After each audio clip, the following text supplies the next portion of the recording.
Naquele tempo, as multidões perguntavam a João: que devemos fazer?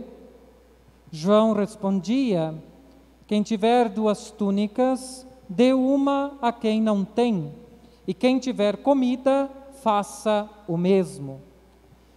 Foram também para o batismo cobradores de impostos e perguntaram a João: Mestre, que devemos fazer? João respondeu: não cobreis mais do que foi estabelecido. Havia também soldados que perguntavam: e nós, que devemos fazer? João respondia: não tomeis à força dinheiro de ninguém, nem façais falsas acusações. Ficais satisfeitos com o vosso salário. O povo estava na expectativa e todos se perguntavam no seu íntimo se João não seria o Messias. Por isso, João declarou a todos: eu vos batizo com água, mas virá aquele que é mais forte do que eu. Eu não sou digno de desamarrar a correia de suas sandálias. Ele vos batizará no Espírito Santo e no fogo.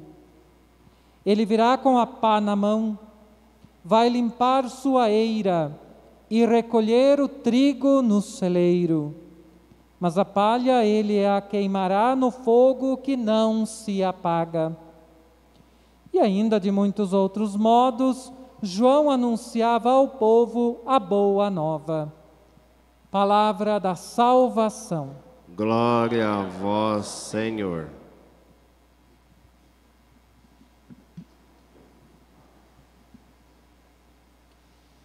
Caríssimos irmãos e irmãs aqui presentes, a você que desde sua casa reza conosco via as redes sociais. Estamos a iniciar esta terceira semana do tempo do Advento, já próximos do Natal do Senhor. E hoje nos são propostas pela liturgia as exigências pela qual nós podemos nos preparar dignamente para o Natal. Nós já, quem sabe, fizemos a nossa faxina espiritual, alguns já estão fazendo a faxina de suas casas, já enfeites por toda parte. Externamente já estamos com o sinal visível de que nós estamos em expectativa, em espera, vigilantes. Ao menos deveríamos nos propor a isto. E nós chegamos já no terceiro domingo do Advento, o domingo da alegria. Mas alguém poderia se perguntar: existe motivo para estarmos alegres? Temos razões para estarmos felizes, alegres, contentes? Talvez muitos vão dizer que não tem uma motivação para a alegria. Mas a liturgia quer nos mostrar onde nós podemos encontrar alegria, apesar das adversidades da vida, apesar dos inúmeros desafios, apesar às vezes de alguma dor que você pode estar vivendo. Onde encontrar a alegria? Qual é a razão da nossa alegria? A primeira leitura, Sofonias, vai nos ajudar. Primeira razão da nossa alegria está em que Deus está presente no meio de nós. Ele é o Emanuel, Deus conosco, está no meio de nós. Está no meio de nós e peregrina conosco. É certo, nós não o vemos com os nossos olhos carnais, mas esta deve ser a nossa convicção. Deus está no meio de nós, porque Ele nos defende do mal, Ele nos liberta de toda e qualquer escravidão, Ele nos enche de paz e alegria. Primeira razão da nossa alegria é que saber, ter consciência, Deus, apesar de eu não o perceber, está no meio de nós. Depois, a segunda alegria é que, por que temos razões de estarmos alegres? Porque o Senhor aplacou a ira dos nossos inimigos. Ele aplaca, Ele reduz, Ele aniquila os inimigos. E quando nós falamos de inimigos, não é aquele ao qual nós às vezes não vamos com a cara dele. A este eu tenho que me reconciliar, porque ele é meu irmão, não inimigo. Inimigo aqui está sobre todas aquelas forças e potências que nos fazem desviar do caminho proposto por Jesus Cristo. Ele aniquilou o poder deste inimigo. Então nós podemos sim ter razões para a alegria. São Paulo vai dizer na segunda leitura outra razão de podermos estarmos neste clima de alegria. É porque Deus se faz próximo de todo pecador, próximo de todo o coração que o busca de coração sincero. Razões temos para sermos felizes e alegres, mas muitas vezes a realidade da vida, as circunstâncias do viver, muitas vezes nos colocam situações difíceis, duras, e que às vezes fazem com que parece que não temos o porquê de estarmos contentes, alegres. E estar contente e alegre não quer dizer estar eufórico. A euforia, às vezes, é até um mal, porque não deixa expressar a verdadeira alegria. Por isso, irmãos e irmãs, eis as razões de nós hoje celebrarmos o domingo da alegria. Deus que se faz presente, Deus que combate conosco, ajuda a também nós hoje a lutarmos contra as adversidades da vida, as forças do mal. Também esta proximidade que o Senhor estabelece conosco, próximo de nós, sempre se avizinhando a nós.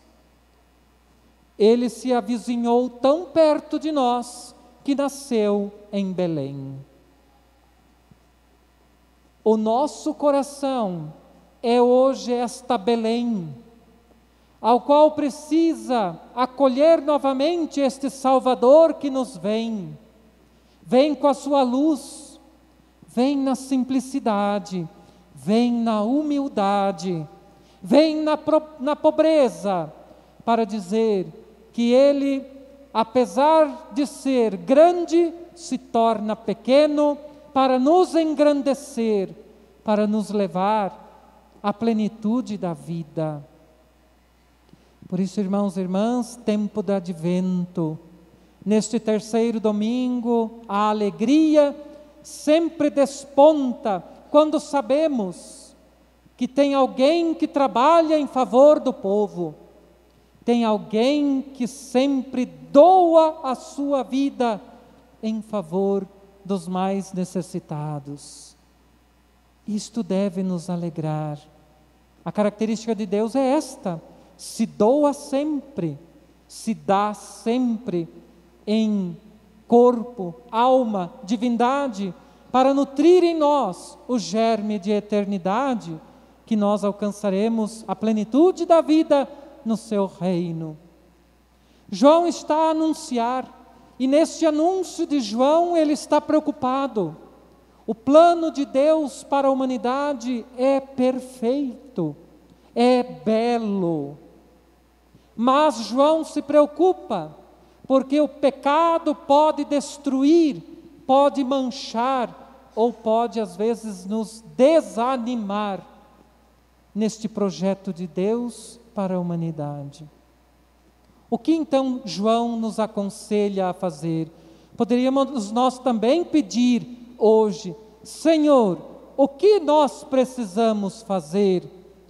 Ele dá alguns conselhos que podemos, quem sabe, nós hoje também aplicar na nossa vida atual, no hoje da história da salvação, da qual nós fazemos parte, do qual somos partícipes, do qual nós fomos introduzidos. Primeiro conselho ele dá ao povo. Qual deve ser a característica do povo e qual deve ser o sentimento que o povo deve cultivar? O espírito da partilha e da solidariedade. Sempre este espírito nos engrandece, nos move, porque nos torna sensíveis às realidades ou à realidade daquele irmão, daquela irmã ou daquela situação que passa por dificuldade. João Batista aconselha: se nós queremos ser alegres, nós queremos ser realizados, não sejamos egoístas, fechados no nosso mundo, mas acolhedores, sensíveis, principalmente praticando a solidariedade e a partilha com os que mais precisam. Primeiro conselho que João nos dá, e também a razão de sermos alegres. Segunda razão, ele fala aos cobradores de impostos, mas não só a estes, não se dirige só aos comerciantes. Na época, cobradores de impostos eram abomináveis, porque aquilo que arrecadavam, às vezes impunham impostos pesados, e para ficar com o excedente, e aí a chamada corrupção, já presente desde aquele tempo. Não é de hoje a corrupção, ela vem acompanhando a humanidade, mas ele pede honestidade e justiça, que nós possamos viver honestamente. E viver honestamente não é ser ingênuo, aceitar tudo, engolir tudo, dizer amém a tudo. Não isto, mas ser honesto no nosso proceder, ser honesto para que tenhamos a consciência também em paz, ter a consciência tranquila diante de Deus, principalmente, e diante dos irmãos e irmãs. E aos soldados, João dá este conselho: não exerçam a violência e nem abusem do poder para oprimir os mais fracos. Cuidado com a violência e o abuso do poder. São realidades que estavam presentes naquelas épocas, e não são realidades menos do que hoje. Também estas estão nos acompanhando sempre, porque o humano às vezes quer a todo custo angariar as coisas para si, e às vezes se mostra tão violento, às vezes se mostra tão incompreensível, às vezes abusa da sua liberdade, achando que pode transformar toda a realidade a seu bel prazer, esquecendo que devemos nós sermos submissos a este Deus que nos dá esta liberdade verdadeira para ajudarmos uns aos outros a progredirmos no caminho da salvação. Por isso, irmãos e irmãs, a alegria cristã sempre vai ser para nós o sinal que a era messiânica já iniciou. E para sermos mais felizes ainda, será muito oportuno se nós conseguirmos todos vencer em nós mesmos a ganância, a injustiça e o abuso do poder, para que possamos ser homens e mulheres que entenderam o projeto de Jesus e que se despem destas realidades para se revestir da graça e do amor de Deus. Será que nós, de fato, damos testemunho da alegria de sermos cristãos? Será que as nossas comunidades são espaço onde se nota a alegria, porque a alegria maior é saber que Deus está no meio de nós? Nossa comunidade consegue perceber Deus presente no meio dela? E por isso ser alegre, ser uma comunidade animada? Será que semeamos ao nosso redor alegria ou semeamos tristeza, sofrimento, dor, ou até causando estas realidades? Irmãos e irmãs, são todos questionamentos que este terceiro domingo do Advento nos coloca. Peçamos ao Senhor a graça de nós sempre nos esforçar para a conversão. Mais uma vez, este apelo forte de João hoje. O Senhor virá, Ele virá ao nosso encontro e fará com que nós participemos das alegrias do reino, mas para isso precisamos contar com a sua misericórdia e o seu amor, para nós fazermos a opção pelo reino, pelas realidades do céu, despindo-se de tudo aquilo que às vezes contradiz o nosso viver. Sejamos alegres, porque o Senhor está no nosso meio, assim seja. Amém. Nós hoje